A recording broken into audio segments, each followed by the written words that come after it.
Salam alaikum wa rahmatullah, bienvenue à vous tous et vous toutes, salam salam, bienvenue. Alors, j'espère que tout le monde va bien, Inch'Allah, spécialement en Algérie comme d'habitude. Euh, Petite vidéo, alors c'est c'est presque répétitif ce que je fais, puisque pour la deuxième fois en moins d'un mois, Jean-Yves Le Drian, donc ministre des Affaires étrangères française, est revenu à la charge.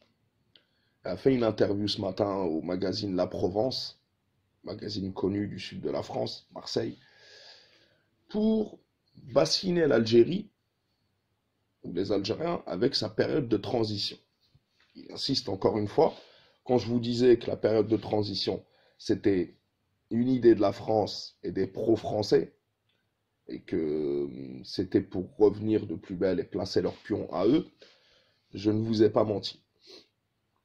Donc, c'était ce matin, cette interview est parue ce matin à propos de la Méditerranée, un colloque entre deux sommets qui a lieu, c'est un colloque qui a lieu en Égypte. Et dans cette interview, à la fin de l'interview, le journaliste va lui poser une question.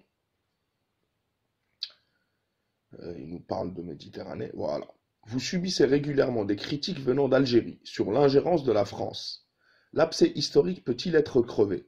Au lieu de répondre à la question, peut-il être crevé? Jean-Yves Le Drian répond, car c'est des éléments de langage qu'on lui a demandé de répéter, répéter, répéter. C'est des ordres d'Emmanuel Macron, car il faut savoir que Jean-Yves Le Drian ne dit pas ce que lui il pense, il dit ce que la diplomatie française, donc ce que Emmanuel Macron dicte à sa diplomatie. Jean-Yves Le Drian répond, le seul souhait de la France, comme il l'avait fait au mois de novembre, le 1er novembre, c'est que les Algériens trouvent ensemble les chemins d'une transition démocratique. Le seul souhait de la France, c'est que les Algériens trouvent ensemble les chemins d'une transition démocratique. Le seul souhait de la France, c'est de nous foutre la paix. Foutez-nous la paix. Qu'on fasse une transition, qu'on joue à la marelle, qu'on vote. Pourquoi vous vous mêlez? La France, c'est elle qui est en train de saboter, c'est elle qui est en train de bouger tout. Raphaël Glucksmann, député français, néoconservateur. Emmanuel Macron est un néoconservateur aussi. Il est l'enfant spirituel de Jacques Attali, l'autre, le Georges Soros français. Je rappelle que Jacques Attali a été le conseiller de Mitterrand, de Chirac, de Sarkozy, de Hollande et de Macron maintenant. Donc, et c'est lui qui a fait monter Macron, puisqu'on rappelle qu'il travaillait pour la banque Rothschild avant de faire partie de la commission, Attali, et ensuite de devenir ministre sous Hollande. Donc, c'est à eux seuls, donc je répète, le seul souhait de la France, c'est que les Algériens trouvent ensemble les chemins d'une transition démocratique. Encore cette transition de la France. C'est à eux seuls qu'il revient de décider de leur avenir. Pourquoi t'en parles alors? Pourquoi t'insistes avec la... Pourquoi tu dis pas, normalement, moi, si vraiment je suis honnête et je le pense vraiment que je répondrai, c'est aux Algériens qu'il revient de décider de leur avenir. Point. Je m'en mêle pas, il n'y a pas d'ingérence. Non, il faut qu'ils mettent la transition démocratique. Il va encore plus loin. Il va vouloir nous imposer la laïcité. Vous allez comprendre. Pour notre part, nous continuerons à nous tenir aux côtés de l'Algérie et des Algériens. La Sguinfina, vous nous collez, foutez-nous la paix, dans le respect de la souveraineté de ce grand pays. Eh ben, en hébergeant tous les traîtres, que ce soit Lias Rahmani, que ce soit Amir Dezet, protégé par la police française quand il va manifester alors qu'il est sans papier, que ce soit. J'ai pas l'impression que, tu vois, l'hypocrisie des politiciens, je vous l'ai déjà dit. J'ai eu plusieurs occasions de le dire à mon homologue algérien. La solution, c'est le dialogue démocratique, dans lequel chacun puisse exprimer sans crainte ses opinions, et que les libertés d'expression, je pense que tout le monde s'exprime comme il veut en Algérie, sans dépasser les lignes rouges, bien sûr. T'appelles à la mutinerie, à la guerre civile ou à faire un coup d'État à quelqu'un, bien sûr que c'est interdit.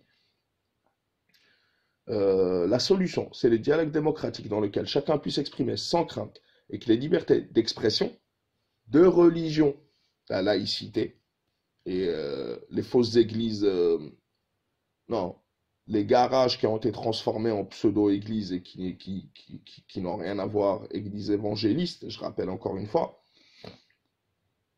de la presse et de manifestations, j'aimerais bien que Jean-Yves Le Drian donne le même conseil à Emmanuel Macron en France pour les gilets jaunes qui se font massacrer tous les samedis.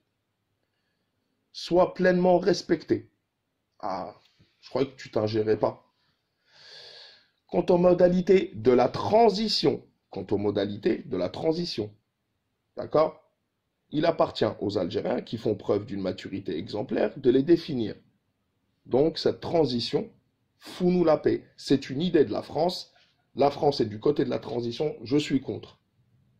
Au-delà du fait que c'est une usine à gaz et que personne n'a su nous dire ces modalités-là, justement. Donc Jean-Yves Le Drian, demande à tes gars que tu as recrutés chez nous de nous dire quelles sont ces modalités-là, mais de toute façon, ce n'est pas tes histoires. Mais pourquoi la France s'agite autant? Pourquoi la France s'agite autant? On se rappelle déjà que j'en avais parlé le 1er novembre. J'avais fait une vidéo pour parler de ce sujet-là. Voilà. Réponse à la diplomatie française qui demande une période de transition en Algérie le 1er novembre.